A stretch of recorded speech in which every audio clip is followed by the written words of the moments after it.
there, ladies and gentlemen, and welcome once again to another episode of The Cider Drinker. Now, the colder months are definitely drawing in, but will that stop me doing ciders? Hell no it won't, and I've got one right here for you, and to be honest, I'm quite surprised it's taken me this long to do a cider from this cider company, because, well, they're readily available, and to be honest, they've been going for quite some time. I'm talking about the Merrydown company, and it's their medium cider I'm doing. So, before we get on to the tasting and everything, as usual, let me go and give you some details on Merrydown Medium Cider.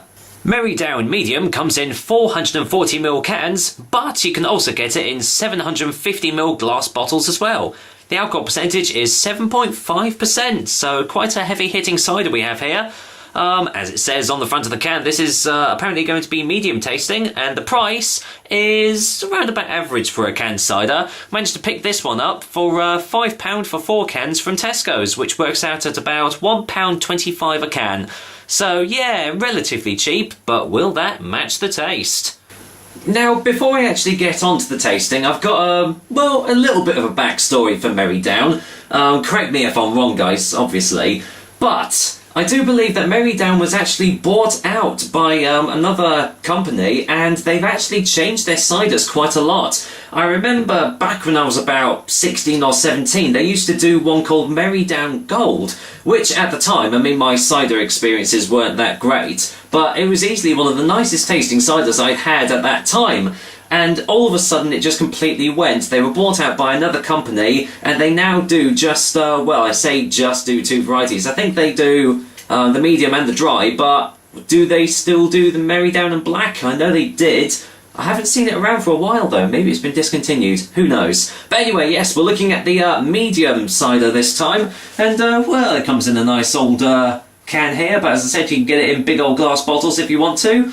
It's kind of strange how it doesn't come in 500ml bottles. I always found that a weird choice, because a lot of cider drinkers and drinkers in general, they do tend to go for 500ml bottles, because 750ml is a little bit, too much. And to be honest, seeing as this is 7.5%, it's not exactly a sessionable cider, so you wouldn't be able to go through all 4 cans at once. Well, at least I won't anyway. But anyway, enough of that. On the front it says, with the delicious taste of eating apples, so right from the get-go we know we haven't got a real cider here. Vintage 2011. Trusted cider makers for over 60 years, since 1946. Anyway, what's this say? The Merrydown story began in 1946, with 3 friends, Jack, Ian and John, in a garage in East Sussex. After the war, they turned Jack's winemaking hobby into a business, and Merrydown, named after Jack's house, was born. Our recipe is free from artificial colours, flavours and sweeteners, but probably not sugar. Has the website, blah blah blah, blah blah blah blah blah, and no fat women allowed again, but just in a nice gold hue this time.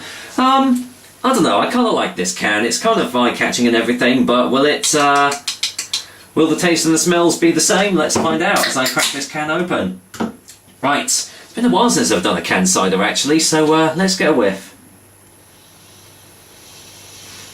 It smells quite a bit farty actually. Yeah, which is kind of surprising seeing it is such a high strength. You wouldn't have thought they would have had to have put as many sulfites as they have into this can, but I mean, underneath you are getting slight bittersweet apple notes, but most of it is just all the farty, eggy sulfites that they've put in, so I don't know, let's get it poured in the glass and see if I can get any other smells from it. I doubt it, but you just never know, do you? No point being gentle with this, no sulfites to be had in this can. Right, here we go, this is Merrydown Medium. Kind of looks slightly watered down, at least from where I'm looking anyway. Very light carbonation, which isn't really surprising, seeing as it is quite a high strength cider. You normally don't get much carbonation there, but yeah, very lightly coloured, kind of straw-like really, I'd say, but yeah, it almost kind of does look very watered down. So, any more smells on the glass? Actually, yeah, you're getting a slight bittersweet apple note still, but instead of eggy sulfites, you're now just getting hit with what I can only describe as like artificial sweet, well, artificial like sugars and stuff. Actually, it wouldn't be artificial, but you can definitely smell like something incredibly sweet. Oh well, never mind. Let's go and get straight into the taste testing now. So, cheers, guys. Here's to a, well, Merrydown medium.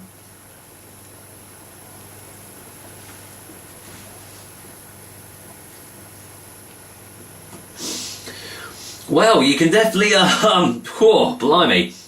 Well, you can definitely taste the strength in this. Wow. If it didn't say the strength on the front, I would have said this was a lot stronger than 7.5%. As soon as it hits your mouth, you're just instantly hit with, just pure alcohol. Well, obviously not pure alcohol, it'd be off my head by this point. Let's, get a second opinion.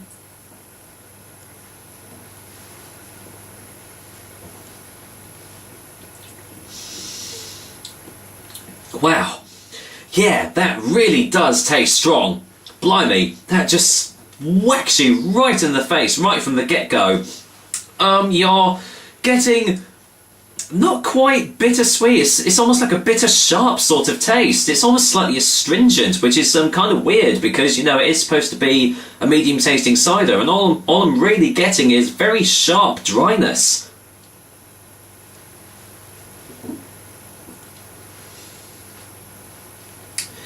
What I will say is that it's kind of not like any other vintage ciders that I've had. It doesn't have any oakiness, it doesn't have any smoke or wood characteristics at all, probably because it's not actually been matured in oak vats, which, you know, is not really surprising seeing as this is an industrially made cider. The good thing is that despite the slight hint of sugar that I can taste in the back of the throat, there's no gumminess, at least not yet after the few sips that I've had. So let's get another one.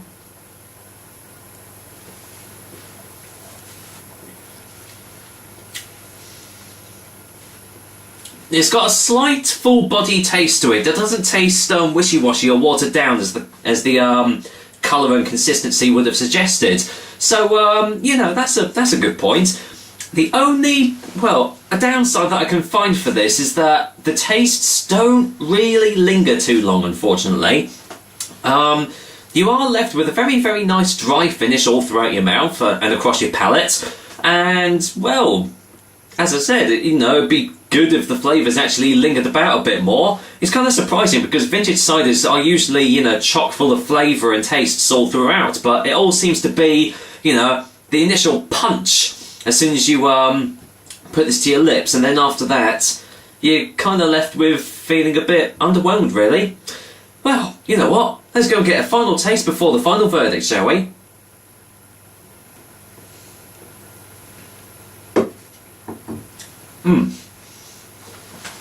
Ooh. Yeah, definitely very, very strong initial taste, but it's just a shame that the flavours kind of dissipate really quickly. I'll tell you what though, compared to most other cheap canned industrially made ciders out there, this knocks socks off of them. Is it the best vintage tasting cider that I've had? Not really. And does it taste medium?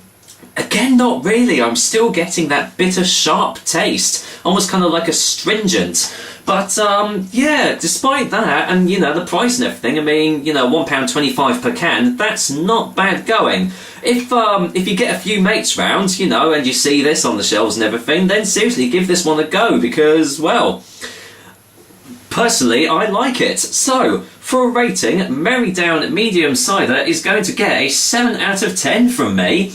Again, you can pick it up relatively cheaply from quite a number of places. And as I've said, if the cans aren't to your liking, say if you want to, you know, if you've got something a little bit fancier going on and you want to, you know, kind of impress your friends or something, then go for the glass bottles because, I'll be honest, I have had the glass bottle before and it tastes pretty much exactly the same as you get it in the cans, it just comes in a different format.